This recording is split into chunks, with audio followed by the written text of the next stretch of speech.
Matthias Pliessnig's long, light-flooded shop in Brooklyn is brimming with benches. Built with steam-bent strips of air-dried white oak, the benches exhibit the ripple and flow, the wave and trough of fluid dynamics. They combine craftsmanship with comfort, strength and stability with sculptural finesse. Pliessnig, a first-generation American with family in Austria and France, went to high school in Nebraska, where he became fascinated with airplanes. He planned to become a pilot, but when he discovered that his imperfect eyesight wouldn't permit that, he dove deeply into art. Pliessnig attended Kansas City Art Institute for a year, got a degree in furniture from Rhode Island School of Design, and earned a master's from the University of Wisconsin. Through most of art school, Pliessnig felt no special affinity for furniture. It seemed to him there was enough furniture in the world already. It was building a boat that launched Pliesnig's career in furniture. One summer during grad school, he decided to build a Montfort Classic 12, an ultralight skiff. With a spare, steam-bent wooden skeleton, skinned with a thin membrane, the boat weighed less than 30 pounds, but could carry 4 adults. It was the most beautiful thing he'd ever seen, and he loved building it. That same year, Pliessnig was learning to use Rhinoceros, the 3D modeling program. As he built the skiff, he saw striking parallels between the structure of the boat with its curved grid of ribs and stringers and the computer modeling program with its curved grid of lines representing three-dimensional shapes. To build the boat, you first steam bend the ribs to shape, then bend the stringers along the ribs. Why not build furniture the same way?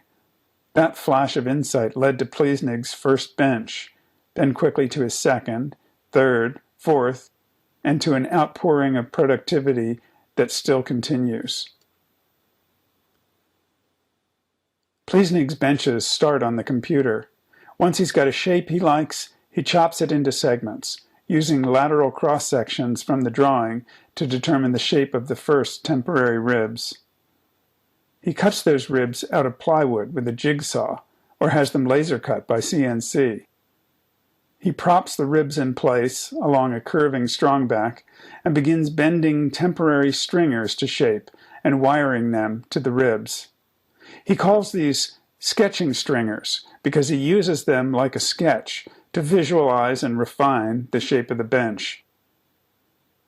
From this point, it seems the bench is not so much being built as undergoing metamorphosis. It grows and sheds sets of ribs and stringers in a Darwinian sequence.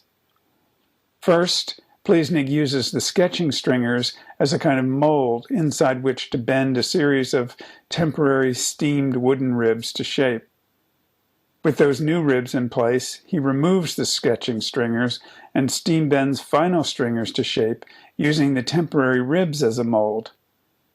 When he's got about half the final stringers in place, he starts removing temporary ribs and bending final ones to shape inside the stringers.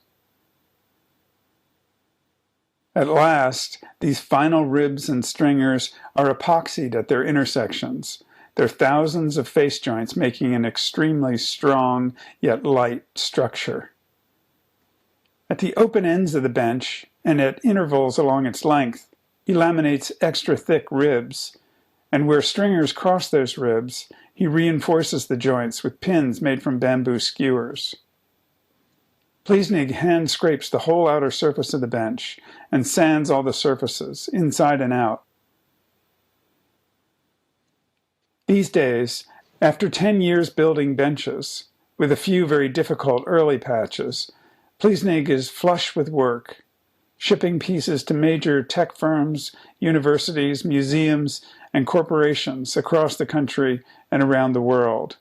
He works 12 and 16-hour days, 7 days a week, to satisfy the demand, and no doubt to satisfy himself.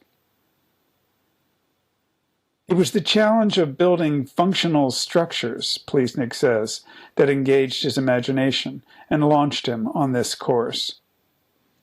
Building benches paired his passion for craft with his aptitude for innovative engineering. And he began creating shapes that were beyond beautiful.